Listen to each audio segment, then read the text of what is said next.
চাইতে শ্রেষ্ঠ জিনিস পৃথিবীতে কিছু নাই। কিন্তু মায়ের দুধের পরে যে শ্রেষ্ঠ ক্যালসিয়াম স্বর্ণপদক পেয়েছে রাশিয়া এবং আমেরিকাতে, কিছুদিন আগেও যে স্বর্ণপদকটা পেয়েছে সেটা হলো তিয়ানসির ক্যালসিয়াম।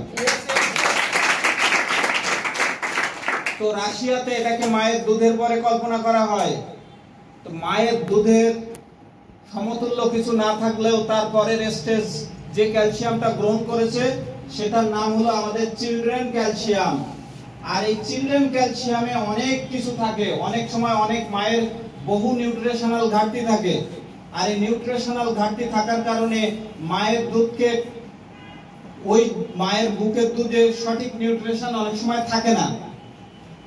তো সেই কারণে বাড়তি হিসাবে মায়ের বুকের দুধের মতো করে তাকে এটা দুধের কালার, দুধের মতো টেস্ট, তাকে এইটা যদি খাওয়ানো হয় তাহলে ওই বাচ্চা ওই ভমিটিং প্রবণতা, ঘন ঘন দুধ উঠানো প্রবণতা, এটা থেকে মুক্তি লাভ করবে। বাচ্চা একটু বড় হয়েছে কিংবা ওই বয়সে ঘন ঘন জ্বর হচ্ছে, তাকে ডাক্তারখানায় নিতে হচ্ছে, বাচ্চা নিয়মিত নাক দিয়ে পুঁজের মতো সর্দি বেরোচ্ছে, বাচ্চা ঘন ঘন জ্বরে আক্রান্ত হচ্ছে, বাচ্চার অনেক ক্ষেত্রে মানে পাতলা ওই যে দুধের অংশ অংশ ছানা ছানা মতো টয়লেট হচ্ছে, তাহলে সবার আগে এই ক্যালসিয়াম। এরপরে আসেন বাচ্চা একটু সামান্য বড় হয়েছে কিন্তু চোখে ভালো করে দেখে না, চোখের গঠন ঠিক না, চোখ ভালো মতো ঘুরায় না, ডাকলে চোখ কেমন ঝাপসা মতো করে তাকায়, যেটা দেখার কথা ডাকতেছি অন্যদিকে তাকাচ্ছে, তাহলে সবার আগে চিলড্রেন ক্যালসিয়াম। বাচ্চার চুলের রং লাল, বাচ্চার চুলের রং লাল, মা বাবার চুল কালো কিন্তু তার চুলের রং লাল, লালচে কালারের সোনালী কালার, সবার আগে চিলড্রেন ক্যালসিয়াম। বাচ্চার মাথার তালু নরম, তাহলে সবার আগে চিলড্রেন ক্যালসিয়াম। বাচ্চা সঠিকভাবে লাফালাফি করতেছে না, মানে হাত পা ছিটাচ্ছে না, এখনো হাঁটতে বসতে শিখেনি বা উপর হতে শিখেনি, তো সবার আগে চিলড্রেন ক্যালসিয়াম। বাচ্চা সঠিক সময় বসতে হাঁটতে শিখতেছে না, সবার আগে চিলড্রেন ক্যালসিয়াম। আমার বাচ্চা, আমার মেয়ে মাত্র 10 মাসে হাঁটতে শিখেছে। 1 বছর যখন বয়স এই ক্যালসিয়াম খাওয়াতাম, 1 বছর যখন বয়স তখন দৌড়ে ছুটে বেড়ায়। এরপরে যখন 2 বছর 3 মাস বয়স আমার সাথে ইন্ডিয়ায় চলে গেছে। কথা বুঝছেন? তারপর মানতাম আমি। তো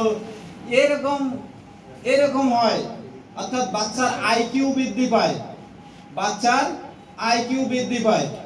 আমার মনে পড়ে আমরা বনগা ট্রেনে উঠেছি, তো সবাই বলছে একটুখানি বাচ্চা মেয়ে আসছে। হ্যাঁ হ্যাঁ, আমার একার সাথে, ওর মা নেই, আমার সাথে একা ইন্ডিয়া। কামরুজ্জামান স্যারও তো গিয়েছিল। হ্যাঁ, তো না পরের তারিখে কামরুজ্জামান স্যার, ওদেরকে শুধু ওই একা। তো ওই ওর কাছ থেকে মাথায় একটা টুপি ক্যাপ দিয়েছে, ক্যাপটা নিয়ে আরেকজন বলছে ক্যাপটা ও চাইছে, বলে এটা আমার। তো ওনার কাছ থেকে বলি আপনার মোবাইলটা, কিছু বলছেন, আপনার মোবাইলটা, তো মোবাইলটা নিয়েছে, নিয়ে বলে এটা আমার। বলে এটা তো তোমার নাম লেখা নেই, এটা তো আমার নাম লেখা আছে। বলে ক্যাপটায় তো আপনার নাম লেখা নেই, ওটা তো আমার নাম লেখা আছে। মানে ওই বয়সে যা যুক্তি তর্ক দেখাতো, অদ্ভুত। তো বিষয় হলো এই, ও যখন 5-6 বছর 4 বছর বয়স তখন এরকম এই অফিসে দাঁড়িয়ে দাঁড়িয়ে লোকরে ট্রেনিং করাতো বিভিন্ন দিয়ে।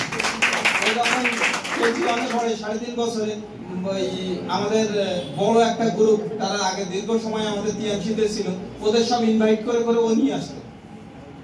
কথা বলছেন, পেস্টের কথা বলে, কানে ব্যথার কথা বলে, গলা ব্যথা, টনসিলের সমস্যা, ওই রোগী সব ডেকে নিয়ে আসতো। কথা বুঝেছেন? তো এরকমই আসলে বাচ্চাদের আইকিউ বৃদ্ধি পায়, কারণ এর ভিতরে ল্যাসেথিন নামক উপাদান আছে। ল্যাসেথিন আমাদের মস্তিষ্কের ফাইভ ব্রেন ডেভেলপ করে। এবার আমরা যদি দেখি, দেখেন বাচ্চা এক্স আকৃতি ওয়াই আকৃতির পা হয়, হয় না? বাচ্চা পা এরকম করে হাঁটতেছে, সঠিকভাবে পা ফেলতে পারছে না, পা টোর উপরে পা দিয়ে হাঁটতেছে, তখন এই বাচ্চাকে সবার আগে ক্যালসিয়াম দিতে হবে।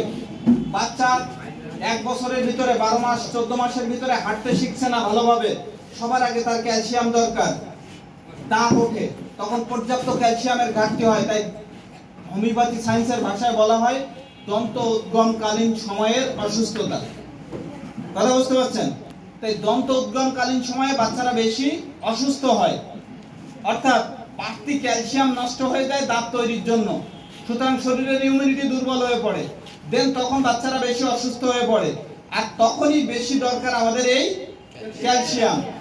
সুতরাং ওই সময়ের বেশিরভাগ জ্বর, জারি, সর্দি, কাশি, পেটের অসুখ বেশিরভাগ শুধু ক্যালসিয়ামে ভালো হয়ে যায়।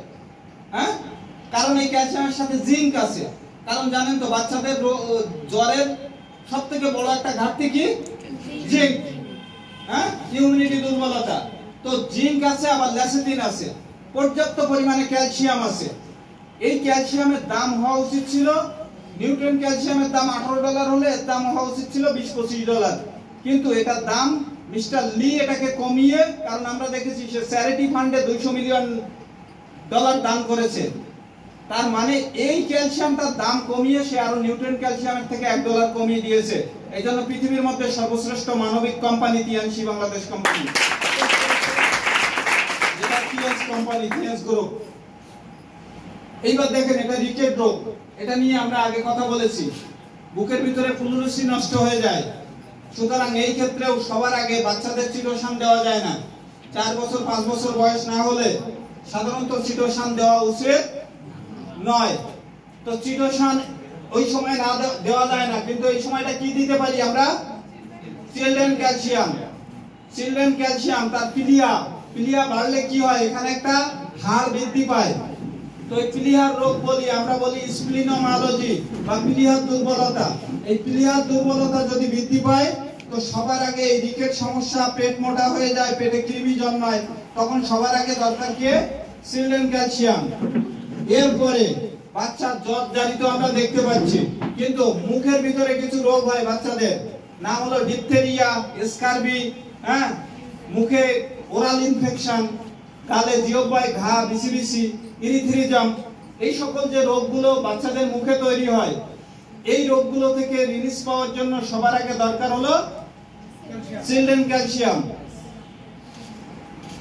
তাহলে আমরা চিলড্রেন ক্যালসিয়াম মায়েদের কাছে যে যদি এগুলো বলি যে আপনার বাচ্চাটা সুস্থ থাকবে, আপনার বাচ্চাটা লেখাপড়ায় ভালো হবে, খেলাধুলায় স্ট্রংনেস আসবে, ব্রেনের আইকিউ বাড়বে, আপনার টিউশনি পড়ানোর চাইতে বাচ্চারে পেটানোর চাইতে বাচ্চা একবার শুনলে মনে রাখতে পারবে, আপনি আমাদের ল্যাসিথিন চিলড্রেন ক্যালসিয়াম ব্যবহার করেন। ওই মা খাবে কি খাওয়াবে না? অবশ্যই খাওয়াবে। পৃথিবীতে এমন কোনো মা পাওয়া যায়নি যে তার সন্তানকে ভালোবাসে না, বুঝছেন? তো সেই জন্য আমরা অবশ্যই আমাদের মায়েদের সাথে চিলড্রেন ক্যালসিয়াম নিয়ে আলোচনা করব। কয়টা বাজে? ব্যস্ত হচ্ছেন সবাই? আর তো মাত্র আধা ঘন্টা। ওকে ওকে ওকে, একটু বসে পড়েন।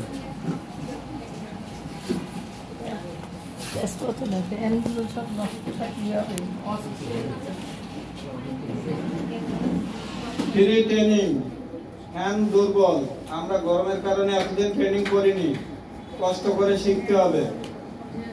কি কষ্ট হচ্ছে?